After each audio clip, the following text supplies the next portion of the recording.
Hello students of class 8. Today we will start with our next chapter, that is lesson number 9, profit, loss and discount. So in this chapter I will tell you few basic terms which is CP, SP, profit, and I know you have studied this in your previous class, and after that I will tell you what are overhead charges, how to calculate profit percent, loss percent. So now let's start with our chapter. I will also tell you how to find out the sales tax and value added tax. So now we will start with the basic concept of this chapter, that is what is CP, cost price. CP क्या होता है? What is cost price? CP, SP, profit. So now we will start from cost price. Cost price क्या होता है? Cost price वो होता है कि कोई भी आइटम उस दाम पे खरीदा जाता है, उसी को हम कॉस्ट प्राइस कहते हैं. The price for which an article is purchased is called a cost price. Suppose करिए मैंने इस मार्कर को परचेज किया 100 रुपीज में, ठीक है, तो इसकी कॉस्ट प्राइस हो जाएगी 100. मैंने क्या किया, मार्कर है, इसको मैंने 100 रुपीज में परचेज किया, तो इसकी कॉस्ट प्राइस 100 हो जाएगी, और मैंने इसको 120 में बेच दिया, सेल कर दिया, ठीक है. आई सेल दिस मार्कर इन 120. तो सेलिंग प्राइस क्या हुआ कि कोई भी मटेरियल या कोई भी प्राइस पे आर्टिकल को सेट किया जाए. तो 100 रुपए का मार्कर मैंने खरीदा, तो वो कॉस्ट प्राइस 120 रुपए में मैंने उसको बेच दिया, वो हो गया सेलिंग प्राइस. अब प्रॉफिट क्या हो जाता है? प्रॉफिट हो जाता है selling price minus cost price. तो सेलिंग प्राइस आपका कितना है? 120. Cost price is 100 and the net and the profit is 20.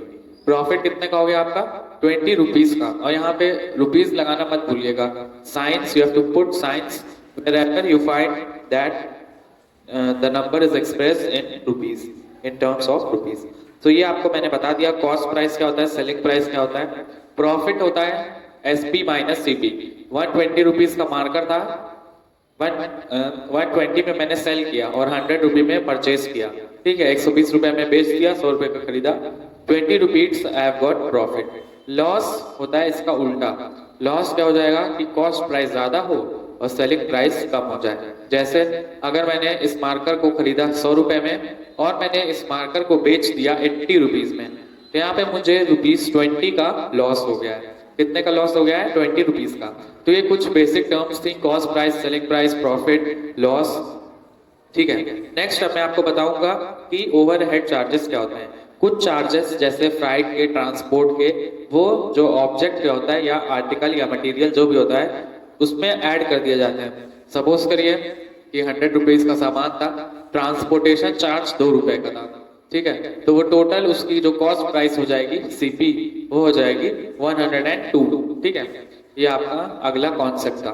Next concept है, 2 फॉर्मूले आपको बस याद करने पड़ेंगे, बाकी मैं इसको फॉर्मूले से नहीं कराऊंगा. मैं आपको एक ट्रिक बताऊंगा कि कैसे आप इसको बिना फॉर्मूले के साथ सॉल्व कर सकते हैं.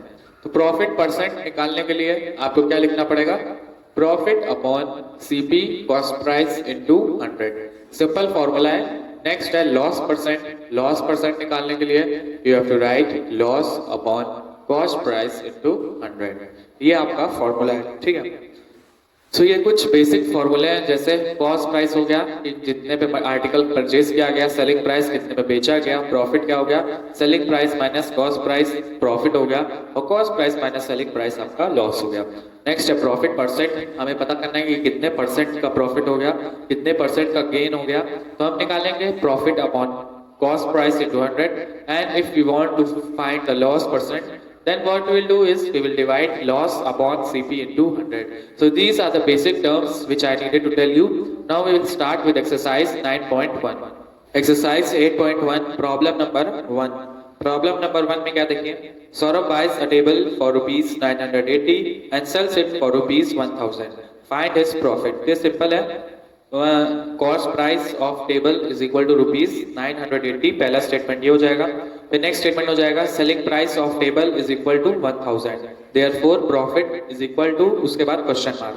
फिर आप फॉर्मूला लगा दीजिएगा, profit is equal to selling price minus cost price, ठीक है. सेलिंग प्राइस कितना है? 1000 माइनस 980, तो आपका प्रॉफिट आ जाएगा 20. तो आप लिख दीजिएगा answer, profit is equal to ₹20. Now students, come to problem number 2.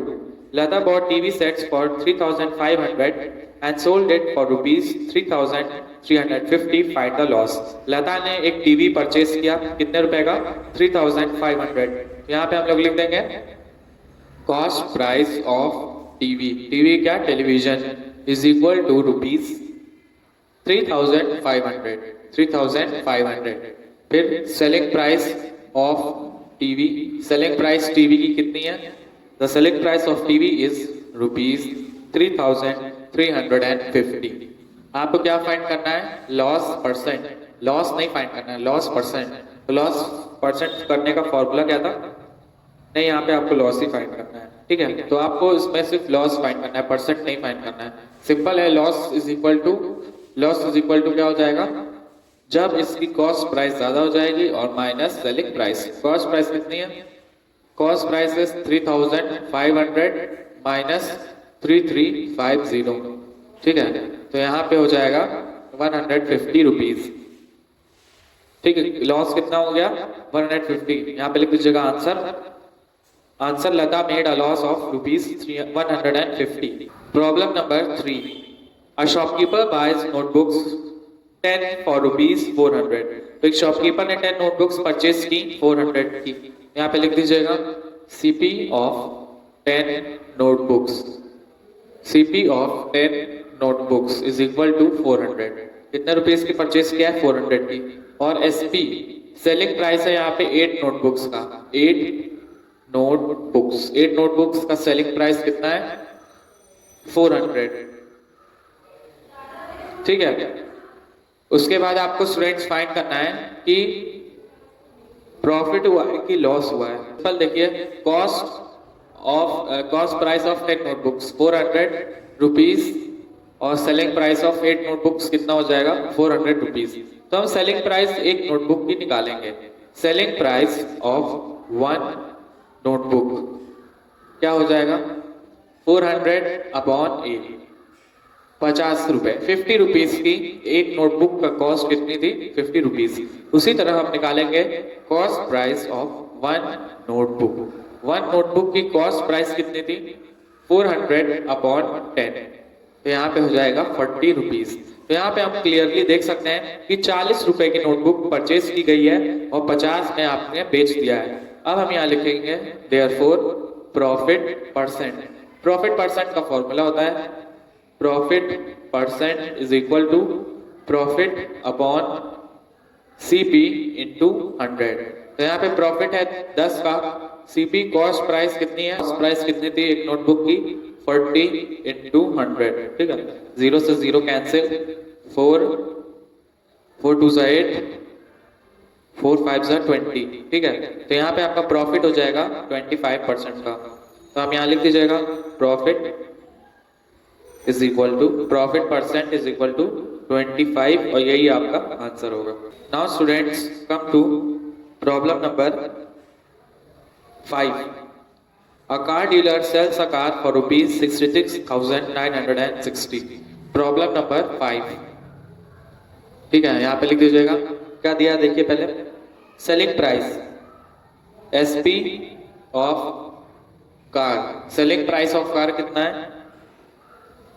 Rupees 66,960. ठीक है, ये इसका सेलिंग प्राइस है. तो आपको फाइंड करना है कि he will lose 7%. Selling price ये है, he will lose 7%. 7% वो खो देगा. यहाँ पे लॉस लिख दीजिएगा. Loss is equal to 7%. यहाँ पे सेलिंग इतने में बेचा गया है, 7% का उसको लॉस हो गया. ठीक है, तो आपको फाइंड करना है कि amount at which he should sell so that he can gain 7%. Therefore, amount at which he should sell the car to gain 7%. Problem समझिए. यहाँ पे कार था, उसको बेची गई है 66,960 रुपीज में कार को बेच दिया गया है, सेल कर दिया गया है. उसमें आपको 7% का लॉस हुआ है. कितने का लॉस हुआ है? 7% का. तो यहाँ पे जो 66,960 इंटू करेंगे 100 अपॉन 93 का. ठीक है, 93 मैंने क्यों किया?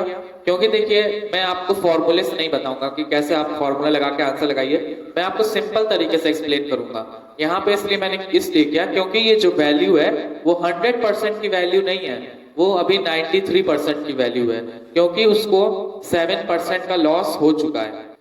93 से आपको डिवाइड करना पड़ेगा, 66960 डिवाइडेड बाय 93। 93 से डिवाइड करके 2 जीरो आप इसमें पुट कर दीजिएगा, ठीक है, जैसा होगा। 93 है और ये है 6, ठीक है। तो 9 was 9, 9 2 18, 9 3 27, 9 4 36, 9 5 45। 93 को 7 से मल्टीप्लाई करके देखेंगे, 7 7 4 3 21, 9 6 54, 9 7 63, 64, 65। तो 7 का यहाँ पे चला जाएगा 651, ठीक है। इसको मैं इरेज कर दे रहा हूँ यहाँ पे, ये हो जाएगा 8 5 और 6 1 और ये 96। 93 2 जा 93 2 जा कितना होता है? 3 2 जा 6 और 9 2 जा 18। तो ये आपका जीरो हो गया, फिर 3 जीरो है तो यहाँ पे आप 3 जीरो पुट कर दीजिएगा। 72,000। तो इसकी जो एक्चुअल कॉस्ट थी वो कितनी थी? 72,000। 72,000 कार की एक्चुअल कॉस्ट थी, कॉस्ट प्राइस था, ठीक है। तो हमें यहाँ पे कॉस्ट प्राइस मिल गया है, कितने में कार को खरीदा गया था, कॉस्ट प्राइस क्या थी उसकी। अब हमें फाइंड करना है कि कितने रुपीस में हम बेचें ताकि हमको 7% का प्रॉफिट हो जाए, ठीक है। उसको यहाँ पे कितने में बेचना चाहिए था ताकि उसको 7% का प्रॉफिट हो जाए। तो अब हम क्या करेंगे?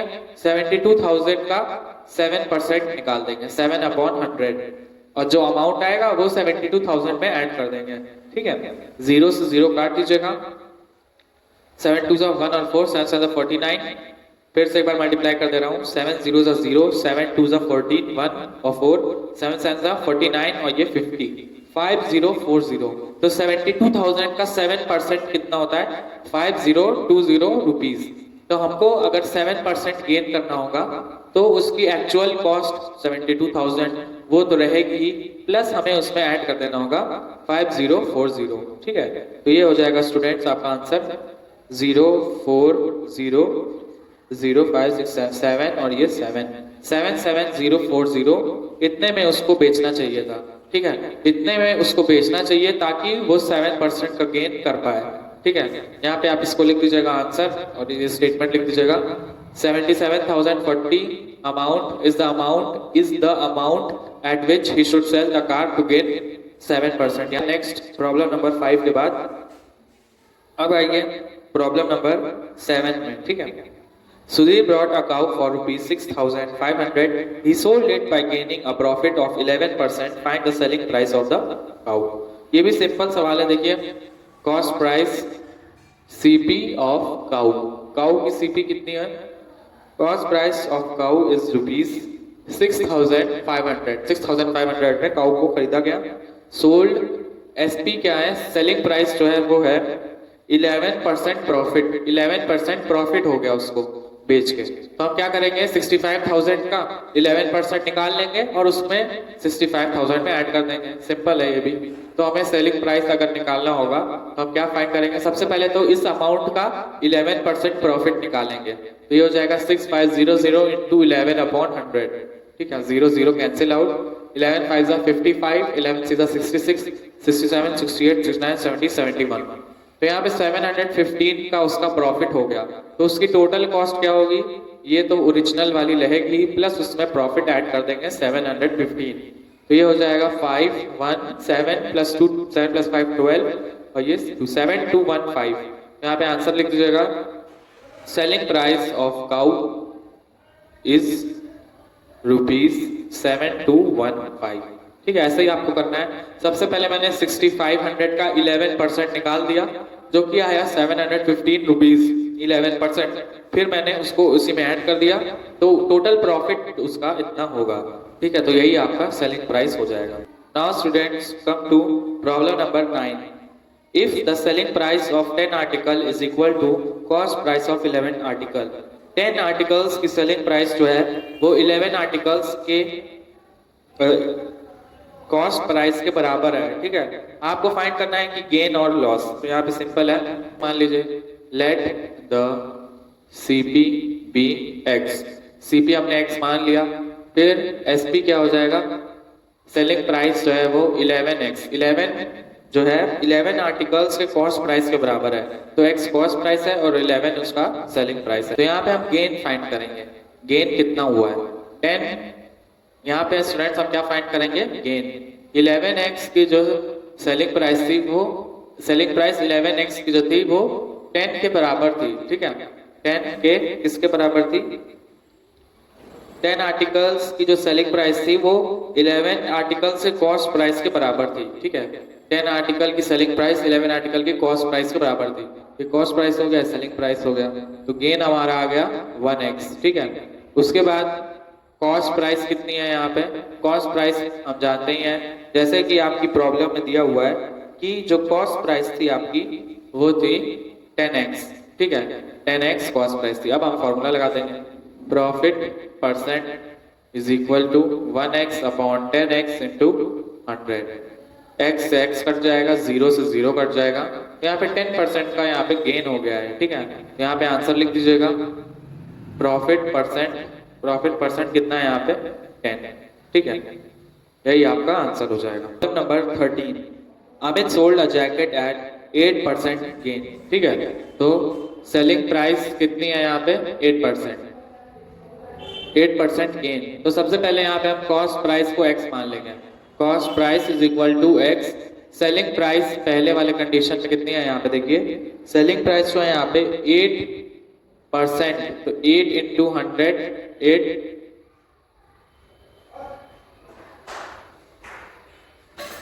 सेलिंग प्राइस कितनी है, तो यहाँ पे देखिए सेलिंग प्राइस दिया हुआ है, Amit sold a jacket at 8% gain, मतलब X का 8%, 8X अपॉन 100, सिंपल है, कॉस्ट प्राइस X हो गया और उसने 8% की गेन पे बेच दी, मतलब 8 इंटू कॉस्ट प्राइस अगर 5 होता तो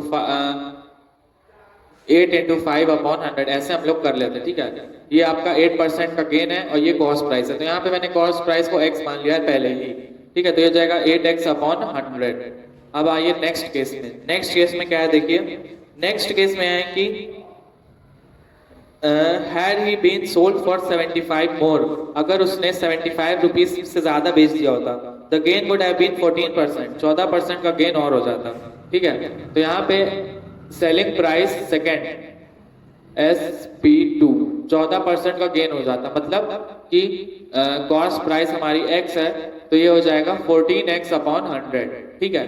तो अब हमें देखिए प्रॉब्लम में क्या दिया है, प्रॉब्लम में दिया है कि he had sold for 75 more S, अगर वो 75 में ज्यादा बेचता तो उसको इतने का प्रॉफिट हो जाता, तो ठीक है, selling price 2 minus selling price 1 is equal to 75, simple value put कर दीजिए, आ जाएगा 14X upon 100 minus 8X upon 100 is equal to 75, 8 4 14, 6X upon 100 is equal to 75 और 6X इज इक्वल टू 7500 और X is equal to 7500 upon 6, 6 1 जा 6, 6 2 जा 12, 6 5 जा 30, 1250 और X इज इक्वल टू 1250। तो यहाँ पे जो कॉस्ट प्राइस थी हमारी निकल आई है वो है आपकी 1250। Now students we will solve problem number 15। The price of an air conditioner is 13,000. The sales tax charged on it is at the rate of 12%. Find the amount that Arunak will have to pay if he buys it. Simple है, 13,000 का हम 12% निकाल देंगे, ठीक है। तो यहाँ पे लिख लीजिएगा कॉस्ट ऑफ, किसकी कॉस्ट है यहाँ पे देखिए, कंडीशनर की, AC एयर कंडीशनर कितना है 13,000 और उसमें सेल्स टैक्स कितना है, सेल्स टैक्स कितना है यहाँ पे देखिए, एट द रेट ऑफ 12% का सेल्स टैक्स है। हमें आपको क्या फाइंड करना है, सेल्स टैक्स अमाउंट आपको फाइंड करना है, सिंपल है, 13,000 का 12% निकाल दीजिए, तो 12 अपॉन 100, 12% निकालना होगा, 12 अपॉन 100 कर देंगे, 0 0 काट दीजिए, फिर 0 12 36, 3 और 6 12 12 13 14 15, 1560 इतना इसका अमाउंट आएगा सेल परसेंट 12% होगा और उसको इतना ज्यादा देना पड़ेगा, ठीक है। अब प्रॉब्लम में दिखा है find the amount that Anurag will have to pay if he buys. तो यहाँ पे देखिए 13,000 का तो उसका एसी ही हो गया, प्लस उसको 12% उस पर एक्स्ट्रा देना पड़ेगा, तो वो 50-60 इतना वो एक्स्ट्रा देगा, तब जाके टोटल अमाउंट निकल आएगा, ठीक है। तो 06541 14,560 इतना टोटल अमाउंट देना पड़ेगा, ठीक है। Sales tax amount and sales tax amount भी आपको फाइंड करना है and total amount he have to pay।